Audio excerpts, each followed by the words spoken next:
Lego, you're just making the same video, disguised in a little bit of a different sort of flavor there. And I know I'm kind of ripping myself off. Oh, yesterday we made the video, was Podkolzin the right pick? And now today we're making the video, was the Miller signing the right choice? And at the end of the day, this topic was so big that I needed to go out there and revisit it. Like, 1 3-minute video of me in the parking lot of the post office with my WWE New Generation Ultimate Arena, whatever the heck it's called.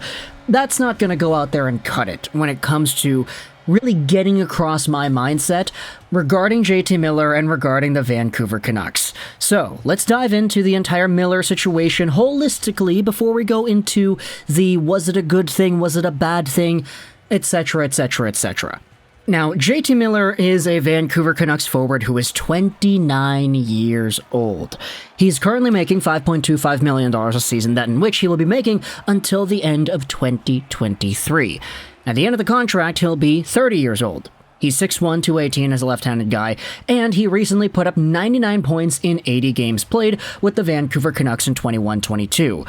He has been one of the most productive forwards the Vancouver Canucks have seen in a very long time, and even though he might not be the most talented guy when it comes to his on-ice skills, or he may not be the guy with the best display of leadership because of how frustrated he gets and how sometimes he can give up on plays and not backcheck, at the end of the day, Miller has been a very, very good player.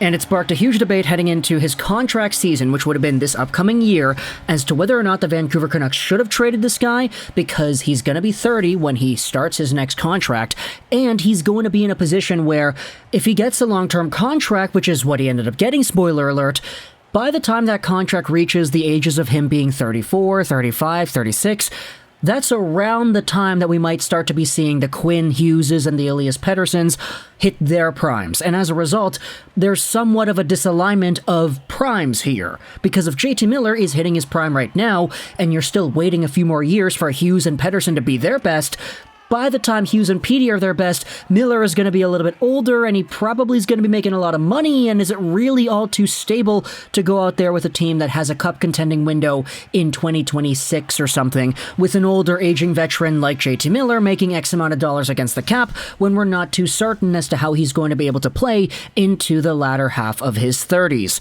The Vancouver Canucks already have one contract on their books that is like this, and that is absolutely terrible. Oliver Ekman-Larsson was a guy that was signed to a pretty beefy contract back in the time frame when he was sort of worth it. However, Oliver Ekman-Larsson is making $7.2 million against the Vancouver Canucks cap until 2030. He is not a 7.2 AAV caliber player at all, and this contract is one of the worst the Canucks have on their roster. The disalignment that we talked about Miller's prime not really aligning with the prime contention window of the Canucks as they head into the next few years, is why there was a whole bunch of trade speculation. If the Vancouver Canucks could trade JT Miller away for a young right-handed defenseman, other younger pieces that could help this team out by the time Petey and Hughes are in their primes, that would be, in the eyes of some people, a much more beneficial move for the team. However, the one thing that I kept on saying the entire time was that the Vancouver Canucks in any Miller trade should not settle. Don't go out there and trade this guy for a package that is not equivalent to what he is worth. Don't go out there and lower the asking price for a guy that is very valuable. Because at the end of the day, if you're going out there and trading Miller away for assets that are fewer than what he could become, let's say you trade him for a B-tier prospect and a first-round pick that ends up becoming 20th overall, is that really worth it for a guy who put up 99 points in 80 games this previous year? The problem with the trade negotiations was that all the rumors that we had heard kind of alluded to the idea that the NHL market just wasn't really opening up for Vancouver to actually get a package that was worth what Miller should be. You had the New York Rangers throwing out all their scraps. Vitaly Kravtsov, Nils Lundqvist. By the way, that guy wants a trade out of New York now.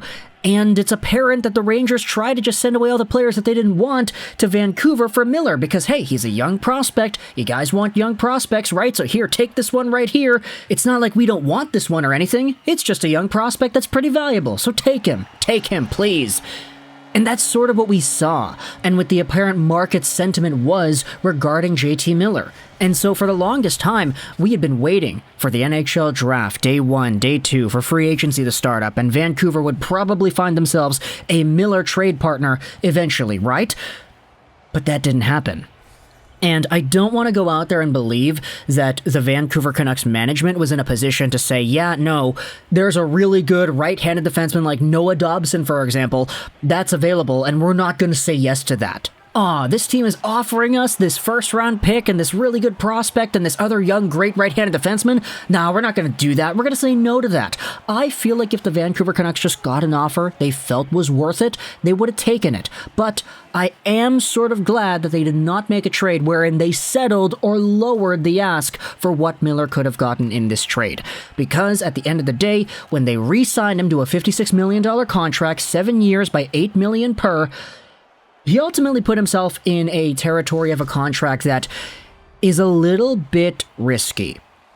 Now, short term, not risky at all. I think Miller is a fantastic player, and he is worth more than $8 million a season. If he goes out there and produces 80, 85, 90 points again, fine. $8 million a season for a guy that produces that number? Great. It's just heading into the long-term future. There is a sentiment that says that Miller's playstyle is one that doesn't really project to being all too great as he ages. He's physical, he plays along the boards, he works really hard, and that type of style isn't really the kind of style that will become, aging like fine wine, as they would say, as the Sedins did, for example. The Sedins played their game, and they were super finesse-like. They played with their mental strength, and they were just so good at creating plays off the rush, in the corners. They didn't rely on their physicality or their speed or their agility or anything like that. They were just so great at reading the game. Miller doesn't have that same play style, so I don't think it's fair to say, the Sedins played really well when they were 35. Why can't Miller? If you want to go over somebody who actually does play like Miller, Jamie Benn. He's a guy that was sort of exhibiting a similar type of style, and his contract is terrible right now for the Dallas Stars. It's aged so poorly. And so for Canucks fans, I could totally understand that there's a lot of concern as to the way Miller plays into the next part of his career, as well as the PTSD that I've been seeing between Canucks fans saying that, hey, Benning went out there and tried to capitalize on what you had and tried to make the team a playoff contender right away without focusing on the long-term future. Jim Rutherford and Alvin, they're doing exactly the same thing. They're going out there and they're screwing the franchise over by signing long-term deals that will hinder the future but support the now. This team will always be mediocre. They're never going to be a cup contender. This, that, and the other thing is Francesco Acquilidi's fault. I've been seeing that pop up so much on Twitter. And, I'm not going to go out there and say that they're wrong. Like, the possibility that actually does occur, that Miller plays poorly at the age of 34, for example, and then till the end of 2030, he's still going to be making $8 million a season on a crux contract for the Canucks. The possibility of that happening is not zero. But I still do feel that the opposite side of that, okay, if you wouldn't have signed Miller, what would you have done? I would have traded him instead. I feel like that outcome is something that people shouldn't be acting as if it was a guarantee that could have happened. The Canucks shouldn't have signed Miller. They should have just traded him away for prospects and picks and a right-handed D. What if there really just wasn't a package that was that good available on the market? The best we had seen was Nils Lundqvist and that Rangers package that was kind of crap. But do you want to trade Miller away for a crap package? Is that really what you have wanted to see instead of this? I get that there's a pros and a cons and you weigh it and you say, okay, what's the magnitude of how good this is versus how bad it is in this situation, etc. But I think when it comes to what Vancouver did right now, they're sticking to a player that is very good. And it doesn't mean that they're going to go out there and disregard the cap for the next year and a bit, because it's what Benning did as well. I want to give this new management crew the benefit of the doubt. I want to give them an extra offseason with an extended cap, more opportunities to build the team that they want, and try to fix the team in its cap situation in other ways. We had seen rumors about Tyler Myers popping up there. If the team's able to trade away Myers, then hey, that's great. They already traded away Hamonic, and that was a really good move. I believe a lot more in this management core than I did with Jim Benning, and I know there's so much PTSD because Benning was here for 8 years, and this is somewhat of a similar sort of move that Benning would have done that Alvin and Rutherford had just did with the Miller extension.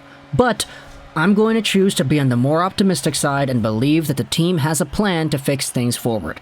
Would I have preferred a Miller trade myself? Yes. I've made that very clear over the past 8 months pretty much.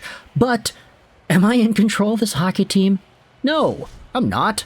And this is what they did. So all I can do is try to go out there and help my fandom mind to accept this situation and get on board with it. I want to go out there and enjoy the product after all. Like, I get it, some people are pissed off because of the decision to make this extension, but I don't know, the Canucks are keeping a 100-point caliber player. Like, okay, the team is forcing themselves into an extended window right now. Let's just see what happens over the next few years. I certainly will be open to whatever happens and talking about it then, but for now, Miller's gotten the bag and I can say that I'm happy for that guy in particular. Talk to the comments below all your thoughts about the Miller extension. I hope you enjoyed this Juraj 99. And bye.